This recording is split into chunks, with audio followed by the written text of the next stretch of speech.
మన భారతదేశంలో మొహర్రం యొక్క 10వ తేదీ ఆషురా ఉపవాసం. ఈ 2 రోజులు ఉపవాసం మనం ఖచ్చితంగా పాటించాలి. దీని ప్రతిఫలం ఏంటో ఒక ఉదాహరణ చెప్తాను. ఒక కంపెనీ ఉంది, దాని యజమాని ఇలా అంటున్నాడు, మీరు ఈ కంపెనీలో ఒకరోజు పని చేయండి, దానికి బదులుగా నేను సంవత్సరం శాలరీ మొత్తం ఇచ్చేస్తాను అంటే మీరేమంటారు? వెంటనే జాబ్ చేస్తారు, అది ఎంత కష్టంగా ఉన్నా సరే. అలాగే అల్లాహ్ సుబ్హానహు వ తఆలా అంటున్నాడు, మొహర్రం 10వ తేదీ ఉపవాసం ఉండండి, మీ ఒక సంవత్సరం పాపాలను మళ్లించేస్తాను. ఇంతకంటే గొప్ప అవకాశం ఇంకేముంటుంది? ఒక్కసారి మీరే చెప్పండి. ఆషురా రోజు ఉపవాసం మరియు ఘనత గురించి ఇప్పుడు మనం తెలుసుకుందాం. ముఖ్యంగా మొహర్రం నెల 10వ తేదీ ఆషురా రోజు యొక్క ఉపవాసం తప్పకుండా మనం పాటించాలి. ఎందుకంటే దైవ ప్రవక్త ముహమ్మద్ సల్లల్లాహు అలైహి వసల్లం వారు ఎన్ని సంవత్సరాలు అయితే మక్కా ముకర్రమాలో నివాసం ఉన్నారో ప్రతి సంవత్సరం ఆయన విడిచిపెట్టకుండా ఆషురా రోజు యొక్క ఉపవాసం పాటించేవారు. తర్వాత మదీనా మునవ్వరా వచ్చిన తర్వాత కూడా ప్రవక్త ముహమ్మద్ సల్లల్లాహు అలైహి వసల్లం వారు ఆషురా రోజు యొక్క ఉపవాసం పాటించారు. మరియు తన సహచరులైనటువంటి సహబా రదియల్లాహు అజ్మాఈన్ వారికి కూడా ఆయన ఉపవాసం ఉండమని ఆజ్ఞాపించారు. తర్వాత ఎప్పుడైతే రమజాన్ నెల యొక్క ఉపవాసాలు విధిగా చేయబడ్డాయో ఆయన ఈ విధంగా తెలియజేశారు, ఎవరికైతే ఇష్టం ఉందో ఈరోజు ఉపవాసం పాటించండి, ఇష్టం లేని వారు ఈ ఉపవాసాన్ని మానుకోవచ్చు. దీనికి సంబంధించినటువంటి హదీస్లో ఉన్నటువంటి విషయం ఏంటంటే, హజరత్ ఇబ్నే అబ్బాస్ రదియల్లాహు అన్హు వారు తెలియజేశారు, నేను ఎన్నడూనూ ప్రవక్త ముహమ్మద్ సల్లల్లాహు అలైహి వసల్లం వారికి ఒక రోజుకి మరొక రోజులపై ప్రాధాన్యత ఇస్తుండగా చూడలేదు, ఆషురా రోజు మరియు రమజాన్ మాసంకు తప్ప. సహీ బుఖారీ హదీస్ నంబర్ 2006 మరియు సహీ ముస్లిం హదీస్ నంబర్ 1132. అంటే రమజాన్ మాసం తర్వాత మొహర్రం యొక్క 10వ తేదీ ఆషురా రోజు యొక్క ఉపవాసానికి మిగతా రోజుల ఉపవాసాల కన్నా ఎక్కువ ప్రాధాన్యత ఇచ్చేవారు. మొహర్రం మాసం మరియు ఆషురా రోజు యొక్క ప్రాముఖ్యత మరియు శ్రేష్టతల గురించి చూసినట్లయితే విశ్వాసుల మాతృమూర్తి అయినటువంటి ఆయిషా రదియల్లాహు అన్హా వారు ఇలా తెలియజేశారు, అజ్ఞాత కాలంలో ఖురైష్ ఆషురా రోజు యొక్క ఉపవాసం పాటించేవారు మరియు దైవ ప్రవక్త ముహమ్మద్ సల్లల్లాహు అలైహి వసల్లం వారు కూడా ఆ రోజు యొక్క ఉపవాసం ఉండేవారు. ప్రవక్త వారు మదీనాకు హిజ్రత్ చేసిన తర్వాత కూడా ఆయన ఉపవాసం ఉండేవారు మరియు తన అనుచరులైనటువంటి సహబా రదియల్లాహు అన్హు వారిని కూడా ఉపవాసం ఉండాలని సూచించేవారు. ఆ తర్వాత ఎప్పుడైతే రమజాన్ ఉపవాసాలు విధిగా చేయబడ్డాయో అప్పుడు ఆయన ఈ విధంగా తెలియజేశారు, ఎవరికి ఇష్టమైతే ఆ రోజు యొక్క ఉపవాసం పాటించవచ్చు, ఎవరికైతే ఇష్టమైతే మానుకోవచ్చు. సహీ అల్ బుఖారీ హదీస్ నంబర్ 2001 మరియు 2003, సహీ ముస్లింలోని హదీస్ నంబర్ 1125. హజరత్ రబీ రదియల్లాహు అన్హు వారు ఇలా తెలియజేశారు, దైవ ప్రవక్త వారు మదీనా యొక్క చుట్టుప్రక్కల ఉండే గ్రామాలను ఆషురా రోజు యొక్క ఉపవాసం ఉండాలని ఆజ్ఞ జారీ చేశారు. ఆ విధంగా మేము ఉపవాసం పాటించేవారము మరియు మా పిల్లలను కూడా ఉపవాసం పాటింపజేసేవారు. మరియు ఎప్పుడైతే భోజనం కొరకు పిల్లలు ఏడ్చేవారో వారికి ఆడుకోవడానికి ఆట వస్తువులు ఇచ్చేవారు.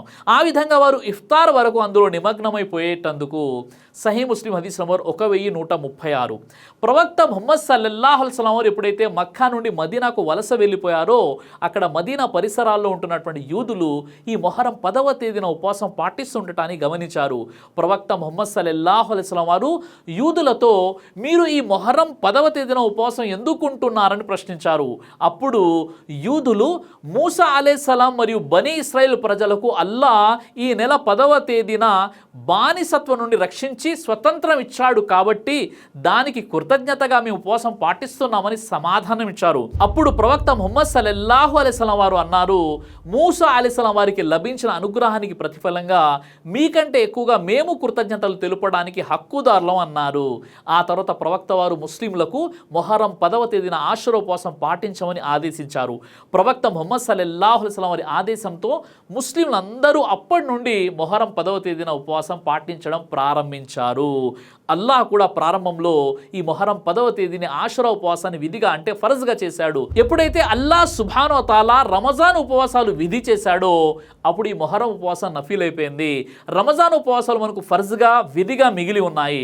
అయితే మరో ముఖ్యమైనటువంటి విషయం ఏమిటంటే అల్లాహ్ కొన్ని సంవత్సరాల తర్వాత యూదులను అనుసరించవద్దు అని ఒక నిబంధన తెలియజేశాడు. ప్రవక్త ముహమ్మద్ సల్లల్లాహు అలైహి వసల్లం వారు ఈ విషయం సహబాలకు తెలియజేశారు. అప్పుడు సహబాలు ప్రవక్త ముహమ్మద్ సల్లల్లాహు అలైహి వసల్లం వారిని ఓ దైవ ప్రవక్త, యూదులు కూడా మొహరం 10వ తేదీన ఉపవాసం పాటిస్తారు, ముస్లింలు కూడా 10వ తేదీన ఉపవాసం పాటిస్తారు, అప్పుడు మనం యూదులను అనుసరించినట్లు అవుతుంది కదా అని అన్నారు. అప్పుడు ప్రవక్త ముహమ్మద్ సల్లల్లాహు అలైహి వసల్లం వారు దానికి సమాధానంగా ఇలా అన్నారు, మొహరం 10వ తేదీన ఉపవాసం పాటించండి, మొహరం 10వ తేదీ ఉపవాసంతో పాటు మొహరం 9వ తేదీ కూడా ఉపవాసం పాటించండి, అప్పుడు యూదులను వ్యతిరేకించినట్లు అవుతుంది అని చెప్పారు. స్వయంగా ప్రవక్త ముహమ్మద్ సల్లల్లాహు అలైహి వసల్లం వారు ఏం కోరుకున్నారంటే, ఇన్షా అల్లా తలిస్తే మనం 9 మొహరం నాడు కూడా ఉపవాసం ఉందామని అన్నారు. ఈ రెండు విషయాలను దృష్టిలో పెట్టుకొని ధార్మిక పండితులు చెప్పేటటువంటి విషయం ఏంటంటే, మొహరం 10వ తేదీన ఉపవాసం ముఖ్యమైనది, దానితో పాటు 9వ తేదీన ఉపవాసం పాటించినట్లయితే ఇది ఉత్తమమైనటువంటి విధానం. ఒకవేళ ఒక వ్యక్తి 9వ తారీఖు ఉపవాసం పాటించడం కుదరనట్లయితే అతను మొహరం 10వ తేదీన ఉపవాసం పాటిస్తూ 11వ తేదీన కూడా ఉపవాసం పాటించాలి అని పండితులు అన్నారు. కానీ మొహరం 10ని వదిలేసి 9 లేదా 11 అస్సలు ఉండకూడదు. అయితే ఈ ఉపవాసాలు పాటిస్తే దక్కే ఫలితం ఏంటంటే, ప్రవక్త ముహమ్మద్ సల్లల్లాహు అలైహి వసల్లం వారు అన్నారు, రమదాన్ ఉపవాసాల తర్వాత మొహరం ఉపవాసాలు చాలా విశిష్టత కలిగినటువంటి నఫీల్ ఉపవాసాల అన్నింటిలో మొహరం ఉపవాసం చాలా గొప్పదని చెప్పారు. ఈ ఉపవాసాల ద్వారా అల్లా దాసుని యొక్క గత ఒక సంవత్సరం పాపాలన్నీ మన్నిస్తాడు. కాబట్టి మొహరం 9-10 తేదీల్లో లేదా మొహరం 10-11 తేదీలో ఉపవాసం పాటించండి. ఇన్షా అల్లా తలుచుకుంటే ఒక సంవత్సరపు పాపాలన్నీ కూడా అల్లా సుబ్హానహు వ తఆలా మన్నిస్తాడు. కాబట్టి కానీ బాధాకరమైనటువంటి విచారకరమైనటువంటి విషయం ఏంటంటే, ప్రజలు ఇలాంటి ఉత్తమమైనటువంటి ప్రవక్త వారి పద్ధతిని వదిలేసి ఆ రోజు ధర్మంలో లేనటువంటి ఘోరమైనటువంటి పనులను ప్రవక్త వారి సాంప్రదాయం పేరుతో నిర్వహిస్తున్నారు. మరియు సున్నత్ను బిదత్ మరియు బిదత్ను సున్నత్గా చేసేశారు. హజరత్ అబ్దుల్లా బిన్ అబ్బాస్ రదియల్లాహు వారు ఇలా తెలియజేశారు, దైవ ప్రవక్త వారు ఆషురా రోజు ఉపవాసం పాటించారు మరియు ప్రజలకు కూడా ఆ రోజు యొక్క ఉపవాసం పాటించాలని ఆజ్ఞాపించారు. తర్వాత ప్రజలు ప్రవక్త వారితో ఈ రోజును యూదులు మరియు క్రైస్తవులు కూడా ఉత్తమంగా భావిస్తారు కదా అని అడిగారు. అప్పుడు ఆయన ఈ విధంగా అన్నారు, వచ్చే సంవత్సరం నుండి ఇన్షా మనం మొహరం యొక్క 9వ తేదీ యొక్క ఉపవాసం కూడా పాటిద్దామని అన్నారు. అబ్దుల్లా బిన్ అబ్బాస్ రదియల్లాహు వారు ఇలా తెలియజేశారు. ఆ తర్వాత సంవత్సరం రాకముందే ప్రవక్త ముహమ్మద్ సల్లల్లాహు అలైహి వసల్లం వారు మరణించారు. సహీ ముస్లిం హదీస్ నంబర్ 1134. హజరత్ ఇబ్నే అబ్బాస్ రదియల్లాహు వారి కథనం దైవ ప్రవక్త వారు ఇలా తెలియజేశారు, మీరు ఆషురా రోజు యొక్క ఉపవాసం ఉండండి మరియు అందులో యూదులను వ్యతిరేకించండి మరియు దానికి ఒక రోజు ముందు లేక దానికి ఒక రోజు తర్వాత ఉపవాసం పాటించండి. ముస్నద్ అహ్మద్ హదీస్ నంబర్ 241. ఇది జైఫ్ హదీస్. కొందరు ధార్మికవేత్తలు ఈ హదీస్ను బలహీనంగా భావించారు. ఈ ఉల్లేఖనం ఆధారంగా అల్లామా ఇబ్నే ఖయ్యీం రహిమహుల్లా మరియు ఇబ్నే హజర్ రహిమహుల్లా వారు ఇలా తెలిపారు, ఆషురా రోజు ఉపవాసం యొక్క 3 స్థాయిలు కలవు. అన్నిటికంటే క్రింది స్థాయి కేవలం ముహర్రం మాసం యొక్క 10వ రోజు యొక్క ఉపవాసం పాటించడం. తర్వాత దానికంటే పై స్థాయి దానితో పాటు 9వ రోజు యొక్క ఉపవాసం కూడా పాటించడం. దానికంటే ఇంకా ఎక్కువ స్థాయిలో ఆ రెండింటితో పాటు 11వ రోజు యొక్క ఉపవాసాన్ని కూడా పాటించడం. అంటే మొహరం 9, 10, 11 కూడా పాటించడం. అలా ఎందుకంటే ఆ మాసంలో ఎంత ఎక్కువ ఉపవాసాలు పాటిస్తే అంత ఎక్కువ మంచి ప్రతిఫలం లభిస్తుంది. జాదుల్ మాద్ ఫతావుల్ బారీలో ఈ హదీస్ మీరు చూడవచ్చు. అయితే మొహరం 9, 10 అనేది అథెంటిక్, 10, 11 అనేది అథెంటిక్ కాదు అని కొంతమంది ధార్మిక పండితులు చెప్పారు. కాబట్టి మనకు ఉత్తమమైనటువంటి విషయం ఏంటంటే మొహరం 9 మరియు 10 రోజుల్లో మనం ఉపవాసం ఖచ్చితంగా మనం పాటించాలి.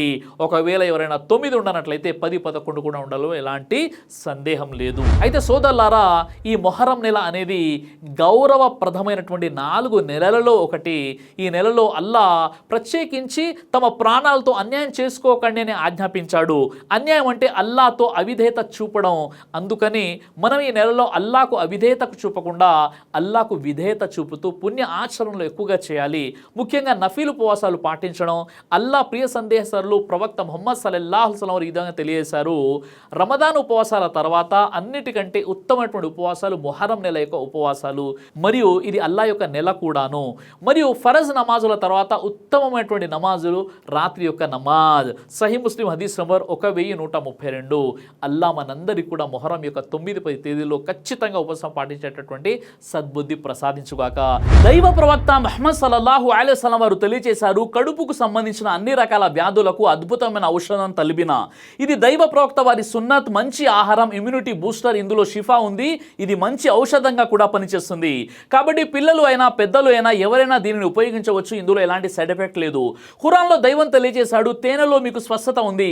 కాబట్టి కాబట్టి స్వచ్ఛమైనటువంటి ఫారెస్ట్ హనీ కోసం మీరు సంప్రదించండి. అలాగే పురుషుల స్టామినా కోసం తయారు చేయబడినటువంటి హల్వా, ఇది అన్ని రకాల లైంగిక సమస్యలను దూరం చేసి వీర్య కణాల ఉత్పత్తికి సహాయపడుతుంది. మీ దాంపత్య జీవితాన్ని మరింత సంతోషకరంగా ఆత్మవిశ్వాసంతో నింపడంలో సహాయపడుతుంది. మరో విషయం, ఇక డయాబెటీస్తో కేవలం మేనేజ్ చేస్తూ బ్రతకాల్సిన అవసరం లేదు. డయా కంట్రోల్ సప్లిమెంట్ కేవలం బ్లడ్ షుగర్ను తాత్కాలికంగా తగ్గించడం కాదు, డయాబెటీస్ అసలు కారణంపై పనిచేస్తుంది. అలాగే మన శరీరాన్ని నిశ్శబ్దంగా నాశనం చేసే ప్రమాదాల్లో కొలెస్ట్రాల్ ఒకటి. చెడు కొలెస్ట్రాల్, గుండె సమస్యలు మీ దగ్గరకు రాకుండా ఈ లిపిడ్ కంట్రోల్ అద్భుతంగా పనిచేస్తుంది. ఇందులో ఎలాంటి సైడ్ ఎఫెక్ట్స్ లేవు. ఇది కంప్లీట్గా హెర్బల్ ప్రొడక్ట్స్ కాబట్టి స్క్రీన్ పై కనిపిస్తున్నటువంటి నంబర్కి ఫోన్ చేసి ఆర్డర్ చేసుకోవచ్చు. కొరియర్ ఫెసిలిటీ కూడా అందుబాటులో ఉంది.